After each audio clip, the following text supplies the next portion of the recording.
vivons entourés de sourires forcés, de conversations creuses, de gestes qui cherchent à masquer un malaise profond s'insinuant dans les interstices de la vie quotidienne. Une gêne persistante, sans cause apparente mais qui empoisonne l'existence d'une amertume sourde.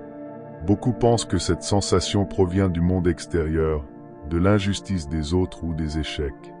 Mais Carl Jung savait que ce trouble, cette amertume qui s'accroche à la peau comme une seconde ombre naît d'un lieu plus profond, celui de l'âme ignorée.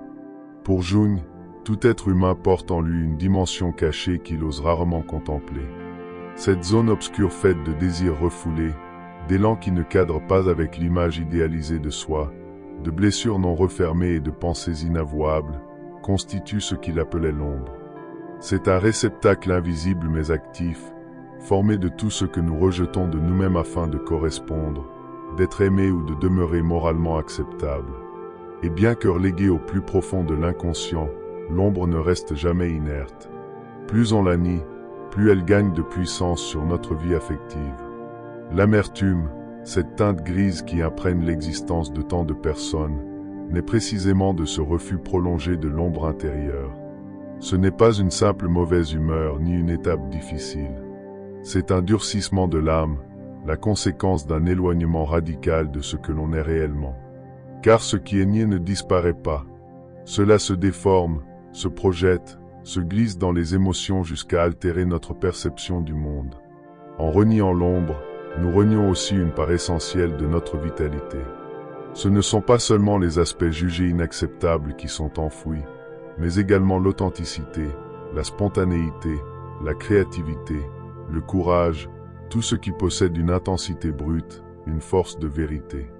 Ainsi, l'individu en vient à vivre à travers une version amputée de lui-même, une version domestiquée, artificielle, façonnée pour plaire plutôt que pour être. Ce qui s'ensuit est une vie sans centre, une existence ressentie comme étrangère où chaque décision semble appartenir à un autre. Cette fracture intérieure engendre une tension constante. Une part de nous sait que nous trahissons notre propre nature. Mais ce savoir n'est pas rationnel. Il ne se formule pas aisément.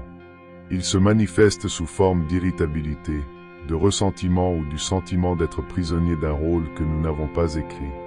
On le sent dans les silences pesants, dans les agacements inexpliqués, dans la perte d'élan vital.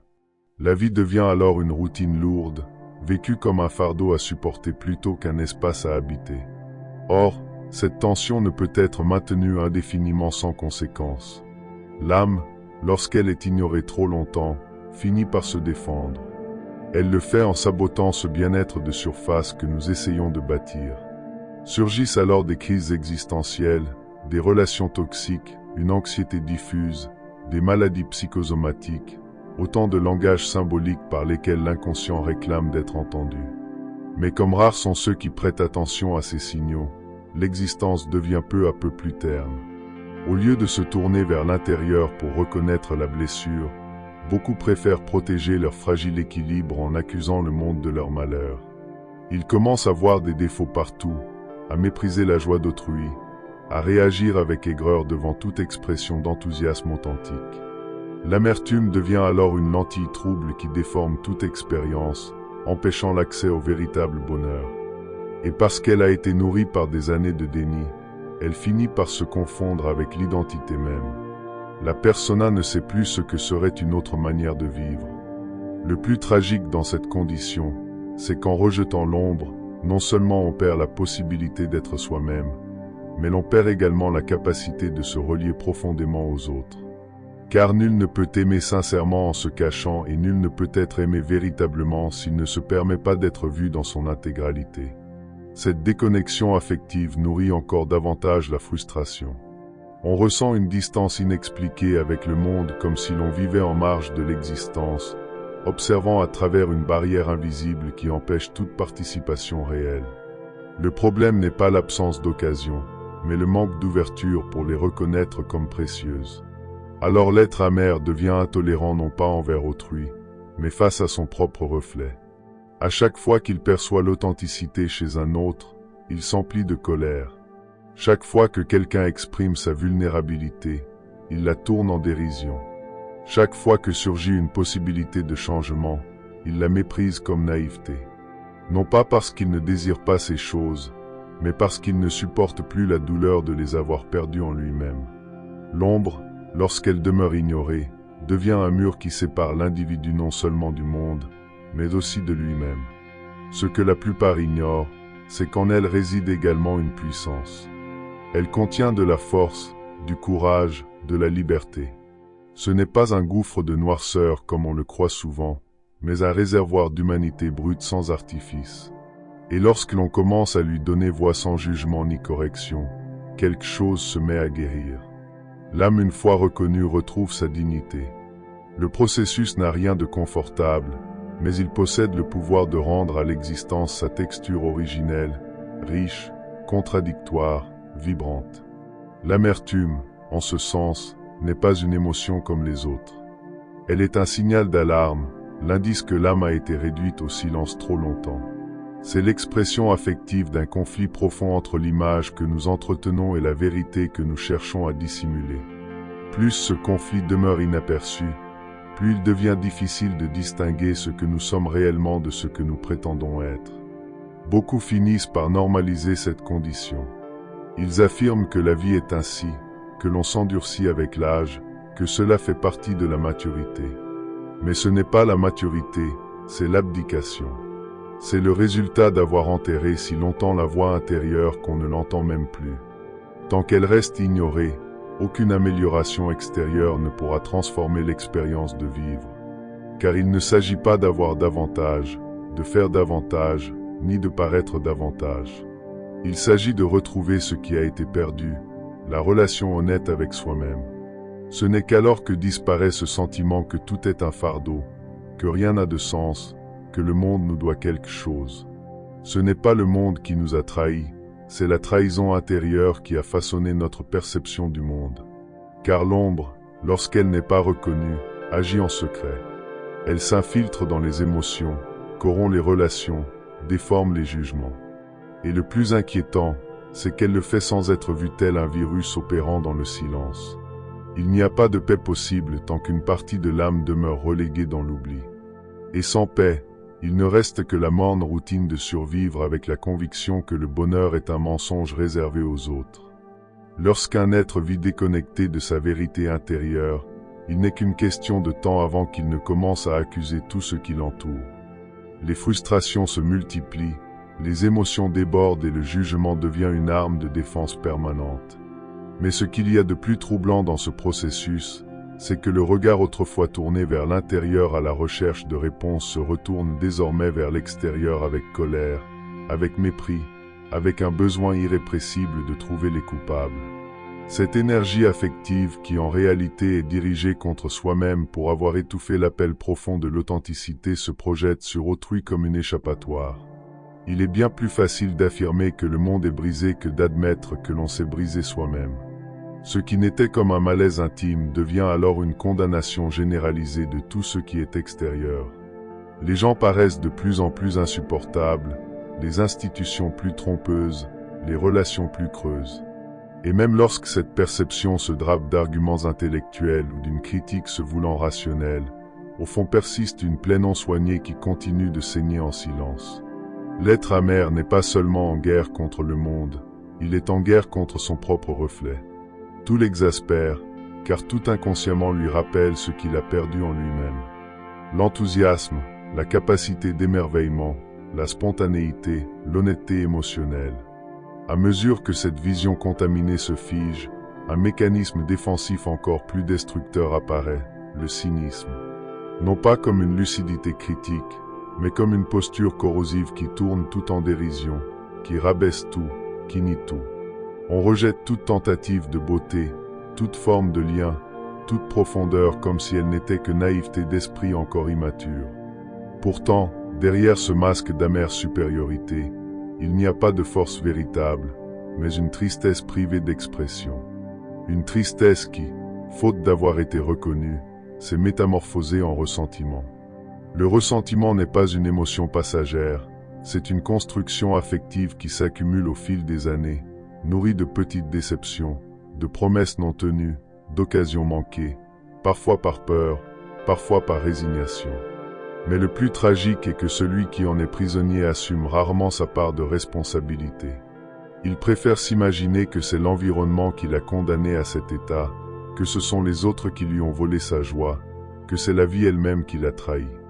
Ainsi, chaque nouvelle confrontation avec la réalité devient la confirmation d'une injustice diffuse, jamais clairement définie, mais ressentie dans le corps comme un poids permanent. Ce type de souffrance voilée se raffine avec le temps. Le langage se charge de sarcasme. Les liens deviennent mécaniques. Le cœur se durcit. Les émotions ne circulent plus. Elles stagnent comme une eau immobile qui avec le temps s'empoisonne. L'amour est perçu comme un risque inutile, la confiance comme une naïveté impardonnable et l'espérance comme un signe de faiblesse. L'âme enfermée dans cette prison de méfiance perd sa capacité d'expansion. Tout devient suspect, tout devient menaçant, tout recèle la possibilité d'une déception. Ce que l'on craint vraiment pourtant, ce n'est pas la déception extérieure, mais la confrontation avec ce qui a été nié intérieurement pendant trop longtemps. Dans cet état, les relations humaines se transforment en champ de mine. Chaque geste est interprété comme une provocation, chaque parole comme une critique voilée, chaque silence comme un jugement tacite. L'amertume sculpte la perception des faits de telle manière que tout semble confirmer l'idée que le monde est hostile. Elle devient un filtre qui déforme jusqu'aux actes les plus sincères. Et le paradoxe le plus cruel, c'est que bien que cette personne désire ardemment une connexion véritable, elle est incapable de la soutenir sans la saboter, car toute proximité menace l'image qu'elle a façonnée pour survivre. À ce stade, l'individu ne cherche plus la vérité des choses. Il cherche des preuves qui confirment son désenchantement. Il ne s'agit plus d'explorer, de comprendre, ni de grandir, mais de protéger une douleur enfouie qui avec le temps s'est confondue avec son identité. On vit sur la défensive comme si chaque expérience risquait de briser la fragile structure émotionnelle qui tient à peine debout. Ce qui s'est perdu n'est pas seulement la joie, mais aussi la confiance qu'autre chose puisse être possible. C'est pourquoi l'on juge si sévèrement ceux qui continuent de croire, de rêver, de ressentir, car ils représentent une menace insupportable pour celui qui a bâti son monde sur le désenchantement. Ce ressentiment déguisé en lucidité et souvent masqué par une apparence d'intelligence se revendique comme une supériorité morale, comme si avoir souffert donnait le droit de mépriser tout ce qui n'a pas encore été corrompu. Mais cette prétendue maturité affective n'est en réalité qu'une défense contre la peur de ressentir à nouveau. Car ressentir, c'est s'exposer, et celui qui a longtemps vécu détaché de sa sensibilité authentique redoute davantage la vulnérabilité que la solitude. Il préfère s'isoler, se barricader dans son jugement, maintenir une distance émotionnelle constante plutôt que de risquer d'être blessé une fois de plus. C'est ainsi que se façonne une structure intérieure rigide où tout est contrôlé mais où rien n'a de sens. Le temps passe sans transformer. Les expériences s'enchaînent sans s'intégrer. La vie s'emplit d'activités mais demeure vide de signification. Ce qui devrait émouvoir ne fait qu'effleurer. Ce qui devrait faire souffrir est étouffé. Et ce qui devrait guérir n'est même pas autorisé à entrer. L'être humain ne vit plus dans le présent. Il rejoue sans cesse d'anciennes douleurs non résolues. Et dans cette répétition, toute possibilité de renouveau se dissout. Ce qui s'érode alors, ce n'est pas seulement la joie ou l'enthousiasme, mais la capacité d'habiter son existence avec ouverture. Se perd le lien avec sa propre sensibilité, avec cette richesse émotionnelle qui donne un sens à la vie. Sans elle, tout devient tâche, devoir, formalité. Rien ne touche vraiment le cœur et tout ce qui ne touche finit par lasser. On se sent las de tout sans savoir de quoi exactement. On désire autre chose mais on ignore comment l'atteindre. On ressent le besoin d'un changement mais on craint trop ce qu'il pourrait impliquer. Dans cet enfermement affectif, la créativité s'éteint, la curiosité s'assèche, le désir se déforme. Ne reste alors qu'une répétition mécanique de comportements privés d'âme. On vit comme si l'on purgeait une peine. On endure, on résiste, on survit, mais on ne vibre. On ne célèbre plus, on n'aime plus. L'âme privée d'espace pour s'exprimer devient le témoin silencieux de son propre exil. Car lorsqu'un être humain s'éloigne trop de son essence, c'est le monde entier qui finit par lui paraître étranger. Non parce que le monde a changé, mais parce que son regard s'est altéré. Et plus ce regard déformé se renforce, plus il devient difficile d'en sortir. Ce qui au départ semblait un état transitoire se transforme en identité. On ne dit plus « je me sens amer », mais « je suis ainsi ». Or personne n'est amer. L'amertume est une réponse émotionnelle à une vie qui a cessé d'être fidèle à elle-même. Elle n'est pas faiblesse ni manque de caractère, mais le fruit d'une accumulation. Petite renonciation, vérité tue, émotions étouffées, silence prolongé. Peu à peu, tout cela forme une carapace du retour de l'âme qui protège certes, mais isole aussi. Ce qui fut construit pour éviter la souffrance devient la source d'une douleur bien plus grande, car il n'y a plus de place pour la beauté, pour la tendresse, pour l'abandon. Et à un certain point même la douleur s'émousse, non parce qu'elle avait été guérie, mais parce qu'elle a été anesthésiée. La vie se transforme en une surface plane où tout se vaut. Il n'y a plus de sommet ni de vallée, seulement une ligne uniforme marquant l'écoulement du temps sans laisser de traces. Tel est le prix du ressentiment. Il réduit la richesse émotionnelle à une routine vide. Il n'autorise ni les larmes ni le rire. Il n'autorise pas la haine véritable, mais pas davantage l'amour. La solution ne réside ni dans la transformation du monde, ni dans l'accusation des autres. Elle se trouve dans la capacité retrouvée de se tourner vers l'intérieur sans crainte, dans la reconnaissance qu'au-delà du jugement se cache une blessure, qu'au-delà du mépris réside une perte, qu'au-delà du ressentiment s'étend une histoire qui mérite d'être racontée, non pour justifier la douleur, mais pour la libérer de son enfermement. Cette histoire tu enfouis soudée. Couche d'oubli et d'illusion ne disparaît jamais. Elle demeure vivante à un niveau profond, agissant comme une force silencieuse qui façonne les pensées, les gestes et même les décisions les plus banales.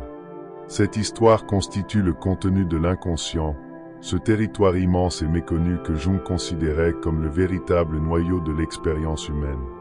Ce qui n'est pas affronté en soi finit toujours par se projeter à l'extérieur, altérant non seulement la perception du monde, mais aussi la manière même d'habiter sa propre existence.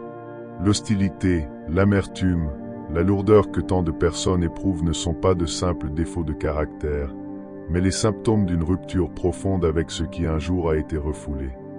Depuis des siècles, la culture a contribué à renforcer l'idée que certaines émotions, certains désirs, certaines pensées doivent être réduits au silence pour préserver la stabilité. L'enfant apprend très tôt que l'expression de certains élans entraîne désapprobation, rejet ou punition. Pour éviter cette souffrance, il enfouit des parties de lui-même. Il apprend à ne pas dire, à ne pas montrer, à ne pas ressentir. Mais ce qui est réprimé ne disparaît pas. Cela change seulement de forme. Au lieu de se manifester comme une émotion claire, cela s'infiltre sous l'aspect d'anxiété, d'insatisfaction, d'une colère sans objet. Cette énergie captive cherche des issues et lorsqu'elle ne trouve pas de canal conscient, elle emprunte des chemins tordus qui prennent la forme d'attitudes défensives, de réactions démesurées ou d'une vision perpétuellement pessimiste de l'existence. L'individu devient, sans le savoir, porteur de tensions accumulées qui ne lui appartiennent pas pleinement de façon consciente. Son amertume n'est pas un choix, mais l'effet d'un long processus de négation. Les émotions inexprimées sont comme des spectres qui refusent de disparaître tant qu'elles ne sont pas reconnues. C'est pourquoi parfois un détail apparemment insignifiant déclenche une réaction démesurée. Ce n'est pas l'événement en lui-même qui provoque la crise, mais la charge inconsciente qui attendait depuis des années une fissure pour se libérer. Le refoulé inconscient ne touche pas seulement le domaine affectif, il sape aussi les élans vitaux. Des personnes au potentiel immense peuvent passer leur vie à se sentir bloquées, démotivées, en conflit constant avec elles-mêmes, sans comprendre que leur véritable obstacle n'est pas le monde extérieur, mais une guerre intérieure jamais affrontée. En certaines facettes de leur être, elles renoncent également à leur pouvoir créatif. Car les parties rejetées ne sont pas uniquement des ombres, elles contiennent aussi des ressources, des talents, des voies inexplorées. Chaque fois qu'un élan authentique est réprimé, c'est une occasion d'intégration qui se perd. Ce qui reste alors, c'est une version diminuée de soi, enfermée dans une routine où tout est sous contrôle, mais où rien ne résonne avec authenticité. Dans ce paysage psychique, l'amertume surgit comme une forme de résistance au prix qui exigerait un retour en arrière, celui d'affronter ce qui fut jadis enseveli. Il est plus commode de rationaliser, d'imputer son mal-être à des causes extérieures que d'admettre l'existence d'un univers intérieur saturé de significations non assumées. L'ego, dans son effort de protection, construit une identité qui exclut tout ce qu'il juge inacceptable. Mais plus cette construction se durcit, plus elle devient fragile, car elle repose sur un vide qu'on ne peut ignorer indéfiniment. L'inconscient, tôt ou tard, exige d'être entendu. Jung ne voyait pas dans ce processus une menace, mais une invitation, la confrontation avec ce qui est refoulé. Elle ne détruit pas le moi, elle le transforme. La véritable individuation, le fait de devenir pleinement soi-même ne peut advenir qu'en descendant dans ces zones obscures et en leur offrant une place dans la conscience. Mais cette descente n'est ni automatique ni aisée. Elle requiert un courage rare, celui de regarder en face ce que l'on ne veut pas voir, non pour le condamner, mais pour en comprendre l'origine. Car la haine dirigée contre le monde n'est souvent que le reflet d'une bataille intérieure non livrée. Tant que cette bataille n'est pas affrontée, la projection continuera de contaminer chaque rencontre avec la réalité. L'une des manifestations les plus fréquentes de cette répression est la rigidité du caractère. Ces personnes deviennent incapables de tolérer le changement, le chaos, l'imprévu. Elles doivent tout maîtriser non par discipline véritable, mais parce qu'elles redoutent qu'au moindre effritement des structures jaillissent des émotions qu'elles ne sauraient contenir. Ce besoin excessif d'ordre n'est bien souvent qu'une stratégie pour éviter le contact avec l'incontrôlable de l'âme. Mais plus l'on cherche à étouffer le chaos, plus il se renforce en profondeur. Ce qui est nié ne disparaît pas. Cela attend, s'accumule puis éclate avec une intensité accrue. C'est à ce stade que la souffrance devient chronique. Elle ne se limite plus à des événements isolés générant du malaise. Elle se transforme en une manière globale d'être au monde. Tout finit par être perçu comme un poids, comme une menace, comme une épreuve exigeant des défenses permanentes. Et vivre ainsi épuise. Le corps le ressent. L'esprit devient hypervigilant.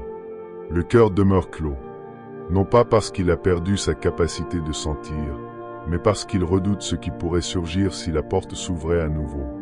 Dans cet enfermement affectif, la vie perd ses couleurs, sa texture, sa profondeur. Tout devient plat, répétitif, désincarné. C'est sur ce terreau que germe le cynisme, l'ironie constante, le besoin de se montrer au-dessus des autres, un mécanisme de protection face à une douleur devenue structurelle. Mais derrière cette attitude se cache aussi un appel à l'aide. Une part de l'être se souvient encore de ce que signifie vivre dans l'authenticité. Elle aspire à retrouver cet état d'ouverture, mais ignore comment y accéder sans s'effondrer. L'âme veut s'exprimer, mais elle a été dressée année après année à se taire et cet apprentissage a façonné une identité où l'amertume s'est installée comme une seconde nature. La paradoxale vérité, c'est que ce qui est refoulé contient souvent précisément ce que l'on recherche le plus, le sens, la direction. L'élan vital. L'ombre n'est pas seulement le lieu des traumatismes. Elle conserve aussi tout ce qui a été abandonné faute de correspondre aux normes sociales ou familiales. S'y trouvent les rêves différés, les passions authentiques, les élans créateurs qualifiés, jadis, d'immatures. Tant que ce noyau enfoui n'est pas retrouvé, tout changement reste superficiel. Car le malaise ne provient pas de ce qui manque au dehors, mais de ce qui a été réduit au silence à l'intérieur. Retrouver ce contact implique d'accepter que la vie émotionnelle n'est ni linéaire ni prévisible. L'âme a besoin d'espace pour se tromper, déborder, se réinventer. La répression, en voulant étouffer le chaos, empêche aussi la naissance du nouveau. Et sans nouveauté, l'existence se fige dans un cycle d'illusions répétées. On donne l'illusion de vivre, mais on ne ressent plus. On survit mais on ne renaît pas. On se conforme à l'attendu mais on ne touche plus l'essentiel.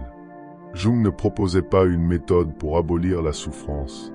Il indiquait un chemin d'intégration, un chemin où chaque fragment de l'être, même le plus sombre, se voit reconnaître une place légitime dans la conscience. Car ce n'est qu'en accueillant ce qui fut rejeté que se dissout le conflit intérieur.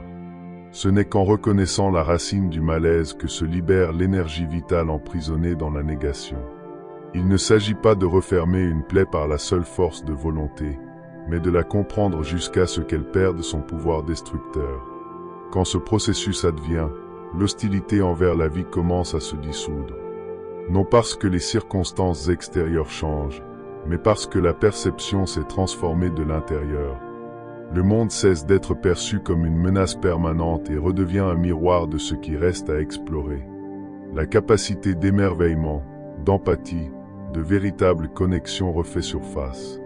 L'existence n'apparaît plus comme un champ de bataille, mais comme une terre fertile où s'épanouit ce qui sommeillait. La douleur ne disparaît pas entièrement, mais elle cesse d'être une prison pour devenir un maître silencieux, un maître qui ne crie pas, qui ne punit pas, qui n'impose rien, mais qui accompagne patiemment celui qui ose regarder au-delà des apparences. Car ce n'est qu'en traversant les couches les plus denses de soi-même que l'on accède à ce que Jung appelait le soi. Ce centre profond qui donne cohérence et sens à l'expérience humaine, non comme un idéal inaccessible, mais comme une réalité vivante, toujours là en attente d'être reconnue.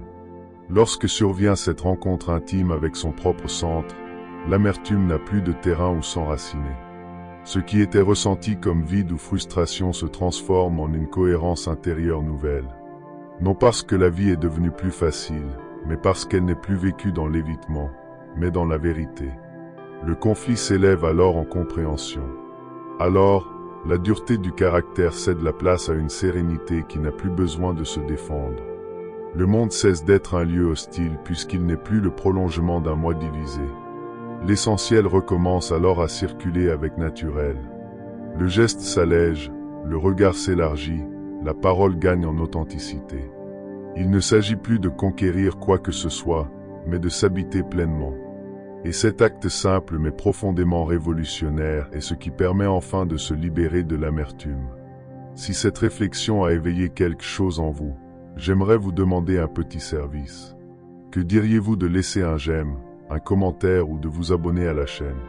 Ce geste peut sembler insignifiant, mais il constitue en réalité un puissant outil de connexion. Il aide cette vidéo à parvenir jusqu'à ceux qui cherchent précisément ce type de contenu. Merci d'avoir été présent et d'avoir pris part à cette réflexion. Rendez-vous dans la prochaine vidéo.